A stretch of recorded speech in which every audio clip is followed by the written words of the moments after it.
annahu yashtamilu ala mashtamalat ali jami'al kutub. Bahwasanya Al-Qur'an itu adalah merupakan kitab penyempurna daripada kitab-kitab sebelumnya yang diturunkan oleh Allah Subhanahu wa taala kepada rasul-rasul Allah Subhanahu wa taala. Wa annahu ta'ala yassara hifdhahu limuta'allimihi. Dan juga Allah Subhanahu wa taala memudahkan bagi siapapun yang ingin menghafalnya dan yang ingin mempelajarinya. Nah, ini yang perlu kita catat nih. Karena kebanyakan orang Indonesia ini berdasarkan penelitian itu ternyata banyak sekali yang tidak bisa membaca Al-Qur'an. Ya, kalau kemarin kita sampaikan bahwa orang Indonesia yang tidak melaksanakan sholat itu hampir 62% yang tidak mengerjakan sholat 5 waktu. Nah, sekarang kalau kita lihat perbandingan orang yang bisa baca Al-Qur'an dengan yang tidak bisa baca Al-Qur'an itu juga jauh sekali.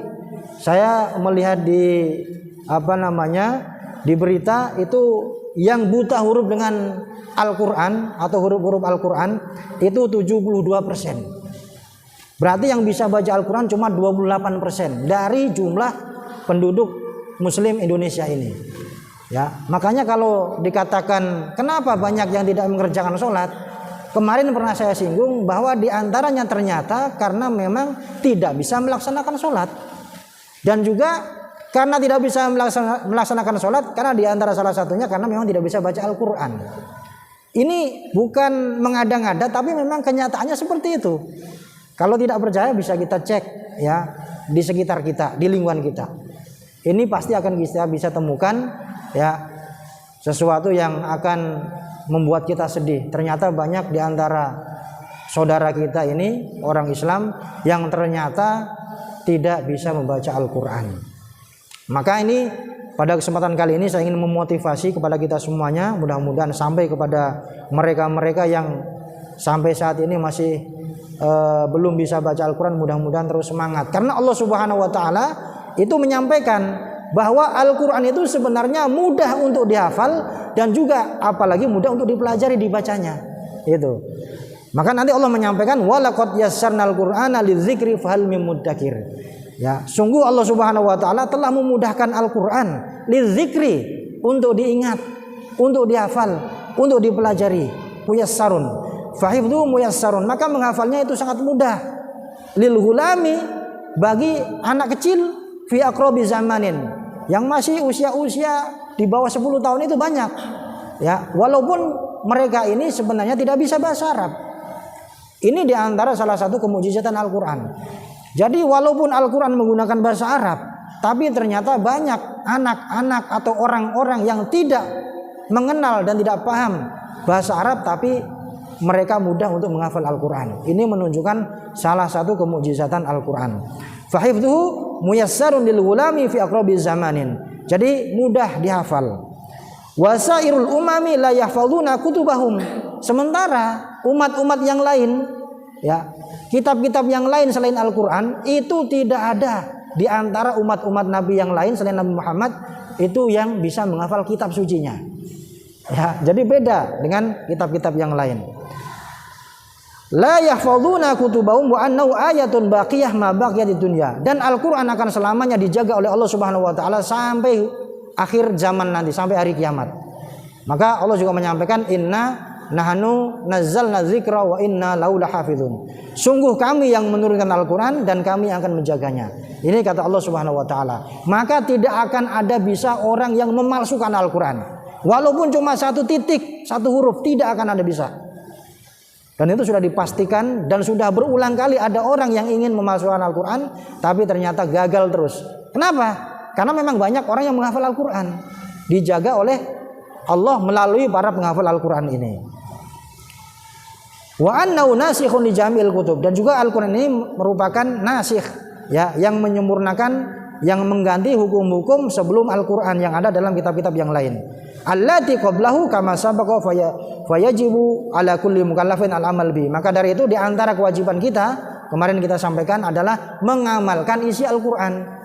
Kemarin ada 5 kewajiban kita. Yang pertama mengimani Al-Qur'an, bahwasanya itu adalah wahyu Allah Subhanahu wa taala yang diturunkan kepada Nabi Muhammad, kemudian membacanya dengan benar sesuai dengan ilmu tajwid, kemudian mengamalkan isinya, memahami isinya, kemudian mengamalkan isinya, dan juga mensyiarkan, mendakwahkan Al-Quran. Itu 5 kewajiban kita kepada Al-Quran. Wattamasuk bihi duna ghairihi. Maka dari itu termasuk salah satu di antara kewajiban kita adalah berpegang teguh dengan hukum-hukum yang ada dalam Al-Quranul Karim. Maka di dalam bangsa Indonesia ini juga sama. Sebenarnya banyak hukum-hukum yang diadopsi dari Al-Quran. Tentang masalah undang-undang zakat, wakaf, haji, itu semuanya diambil dari Al-Quran. Ya, ini di antara kewajiban kita kepada Al-Quran. Bahkan Allah Subhanahu Wa Taala, Nabi Muhammad SAW menyampaikan di dalam satu hadis, Inna lillahi ahlina minan nas. Qalu ya Rasulullah man hum? Qalu hum ahlul Quran ahlullahi wa khassatuh. Kata Rasulullah sallallahu alaihi wasallam bahwasanya Allah Subhanahu wa taala di dunia ini itu mempunyai ahli. Ahli itu kalau dalam bahasa kita, bahasa manusia itu keluarga. Tapi mustahil kalau Allah mempunyai keluarga. Maksudnya apa? Maka nanti ditafsirkan maksud daripada hadis ini, ya, bahwa Allah Subhanahu wa taala mempunyai ahli yang ada di dunia ini. Kemudian para sahabat bertanya kepada Rasulullah, "Ya Rasulullah, manhum? Siapa mereka ahli-ahli Allah Subhanahu wa taala itu?" Qala, Nabi menjawab, "Hum ahlul Quran," yaitu ahlul Quran, orang yang selalu dekat dengan Al-Quran. Ahlullahi wa khassatuh, yaitu ahlinya Allah dan juga orang yang mendapatkan kekhususan, keistimewaan dari Allah Subhanahu wa taala. Nah, sekarang saya sampaikan maksud daripada hadis ini.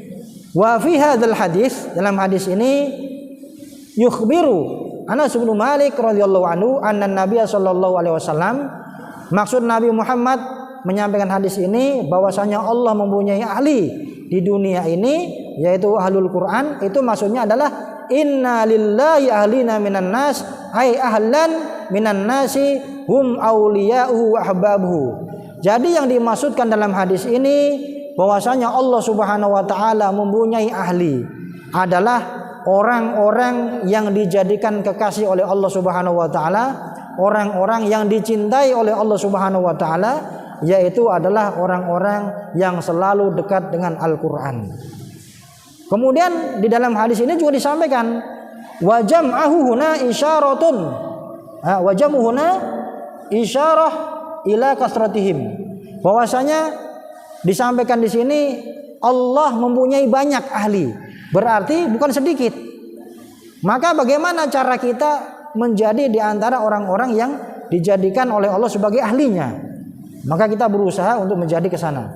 Faqala as-sahabah radhiyallahu anhum, ya Rasulullah, man hum? Faqala Nabi sallallahu alaihi wasallam, hum ahlul Quran. Ai hafadhatul Quran al-amiluna bihi. Jadi yang dimaksudkan ahli Allah di sini adalah ahli Quran itu adalah orang yang bukan hanya sekedar menghafal Al-Quran, tapi juga mengamalkan isi Al-Quran. Tidak cukup cuma membaca ataupun menghafalnya saja. Alladzina yatluna ana al-laili wa atrafan nahar, yaitu orang-orang yang selalu membaca Al-Quran, yang selalu mengkaji Al-Quran di siang juga di malam hari. Wa inna ma yakunu hadza fi qari'il Quran alladzi intafa anhu jawrul qalbi, yaitu orang-orang ahli Quran ini adalah orang-orang yang hatinya bersih, orang yang selalu mensucikan dirinya dari dosa-dosa, baik secara zahir ataupun secara batin. Wa tazayyana bit ta'ah, dan selalu menghiasi dengan ketaatan kepada Allah Subhanahu wa taala. Fala yakfi, tidak cukup orang dianggap sebagai ahli Quran mujarradut tilawah, hanya sekedar membacanya saja. Liyakuna min ahlil Quran hatta ya'mala bi ahkamihi, sehingga dia menggunakan Al-Quran sebagai pedoman untuk menetapkan hukum-hukum dalam kehidupannya dia.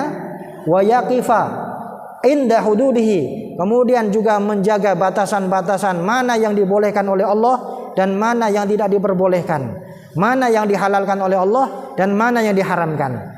Wa yatakhallaqu bi akhlaqihi, kemudian juga berakhlak dengan menggunakan akhlak Al-Qur'an.